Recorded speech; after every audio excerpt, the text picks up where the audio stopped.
going to start. We're in Google. We're going to go to Rubistar. Okay. Click on Rubistar Home. It's rubistar.forteachers.org. So here we have the home page. Now it has a place for login or go to a saved rubric. If you decide you want to use this resource many times in the future, you can create your rubric saved on this website. But you can also just use it as a visitor, like we're going to do today. We go down to create a rubric, and we're just going to click on oral projects.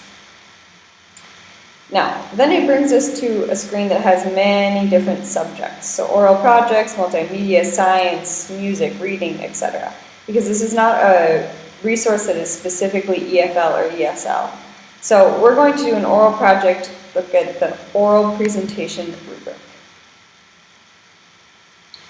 So this is where we're going to start designing our rubric. So rubric information, this is your name. So for example, I am Miss Jennifer Olson. Okay? Then you create a rubric project name. So let's say we want to do a rubric for, here's an example that I've done previously, Book 3, Unit 2 project. It says if you are an international visitor, you should type 99999 5 times. So 1, 2, 3, 4, 5. There it is. And yes, my rubric is temporary. So then we see the steps for creating and editing your rubric. Here, if you click some quick steps, it shows you here. But for today, we're going to just do a tutorial. So first of all, we have categories and points. Now you're free to change the points. You can have it out of 10, 5, 2, 0. It's completely up to you. But let's just stick with the 4, 3, 2, 1. Then you need to choose your category. So here we have a list of many different categories. So let's say we want to grade our students on whether they prepared for their presentation. So we click preparedness, and here it automatically comes with descriptions. So let's read to see if they fit what our project is. Student is completely prepared and has obviously rehearsed. Down to student does not seem at all prepared to present. So it's a good description for me, although I'm going to give all my students the same grade, so I'm going to say group. And of course, then I have to change it on all 4. And etc. So then let's say preparedness, I want to do vocabulary. Now, let's read to see if this fits our description. Uses vocabulary appropriate for the audience, extends audience vocabulary by defining words that might be new to most of the audience. So like I said, this is not an EFL specific rubric resource. So this is from more of a general category, general subject if they're using the correct vocabulary. So for us, it doesn't really make sense. So this one is where we might have to change the description. So maybe we want to say, we told them they need to use at least 8 vocabulary words from the unit correctly. Right? Because they can use 8 vocabulary words, but the question is, are we using them correctly? Then here we might say uses 5 to 7, so 5, 6, or 7 vocabulary words from the unit correctly. And then here we might say 3 to 4. And then maybe here 2 or fewer vocabulary words correctly. All right, then I think I'm going to have vocabulary. I definitely want grammar, but I don't see grammar here. So this is where you can go and type in your own category name. As you see, I've used grammar before. Now, if you make your own category name, you're going to need to write your own description. So let's review about our description. So maybe if we want them to receive 4 points, we're going to say few grammar mistakes. We don't need them to be perfect. Mistakes that do not interfere with the comprehension of the presentation, right? So maybe they make a few mistakes, but I can understand what they're saying. So then remember we just go down and kind of change our adverbs of frequency. So maybe some grammar mistakes that rarely interfere with the comprehension of the presentation. So maybe they make 1 or 2 mistakes where it caused me to not understand what they were saying. Then here maybe some grammar mistakes that often interfere with the comprehension of the presentation. And here maybe we say they have many grammar mistakes that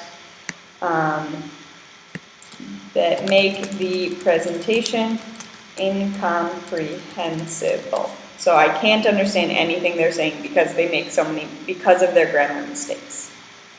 Then maybe I want to do time limit. I told the students they needed to have their presentation be between 5 and 6 minutes long. Now, this one says 4 minutes long, but to make it more specific, you could say 4 to 5. So basically, 4 minutes to 4 minutes and 59 seconds, they receive a 3. If they reach 5 minutes, they receive a 4. So then we would say 3 to 4. And this one, presentation is less than 3 minutes or more than 6 minutes. So in this case, the rubric is very strict about a maximum time limit. If they go over 6 minutes, they receive only 1 point, right? And you're free to change that as a teacher. Maybe if they go over 6 minutes, you place the more than 6 minutes here and they get 3 points. But that's up to you. We'll leave it as it is. Then our last category, I want to see, did they collaborate with their peers, right? So this can help when you have maybe students coming to you saying, teacher, Johnny isn't working with the group, he doesn't come to group meetings, he's not bringing his materials, and this is where you can give individual grades to students.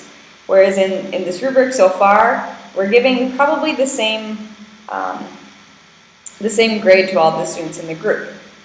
Another tip that I forgot to mention about vocabulary is that this is where if you're going to count exact numbers, you're going to need to make little marks during the presentation as they're using the words so that you know, did they reach 8 words?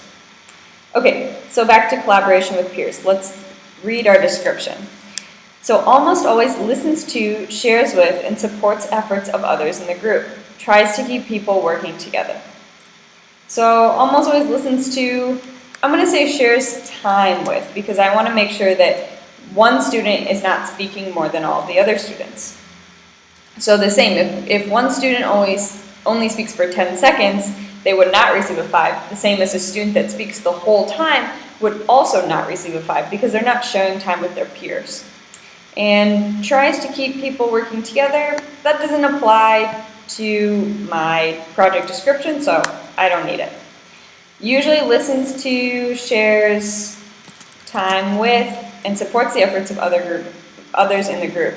Does not cause waves in the group. Honestly, not sure what that means, don't need it. Often listens to, shares time with, and supports the efforts of others in the group, but sometimes is not a good team member. So this is where you would get into the members in the group who are not participating. If you give them time to work in class and you see them working on other homework, etc., you can change that there. And shares time with and supports others in the group. Often is not a good team member. So here we have preparedness, vocabulary, grammar, time limit, and collaboration with peers. 4, 3, 2, and 1 point. So a maximum of 20 points that the group could earn. Or if you're doing individuals, also 20 points that an individual could earn. And you could do the collaboration with peers as a group project as well if they're all sharing time together. So we're done with our rubric.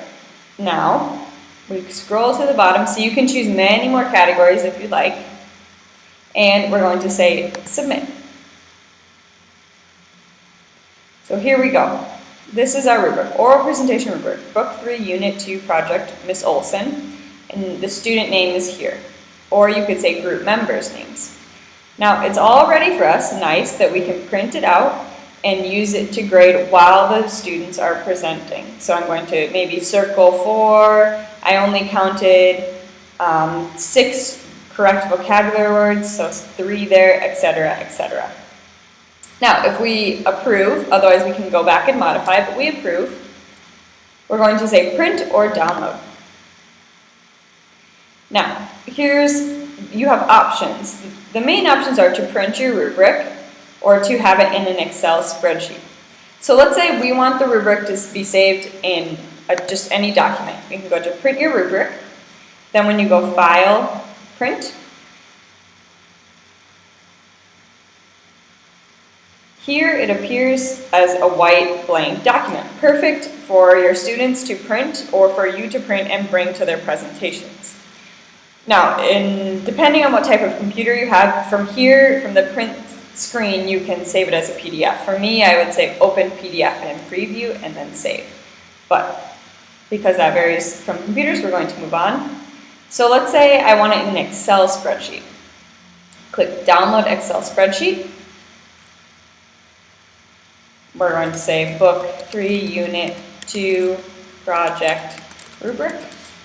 Save it to my desktop. And there it is. Now, if you click, it's going to open in Excel. So this is a great resource. Overall, you can see it's a good place to start. Of course, you're going to want to modify it and change the rubric to meet your project needs, right? So your students know exactly what they're going to be not tested on, but they're going to be presented and what are the requirements.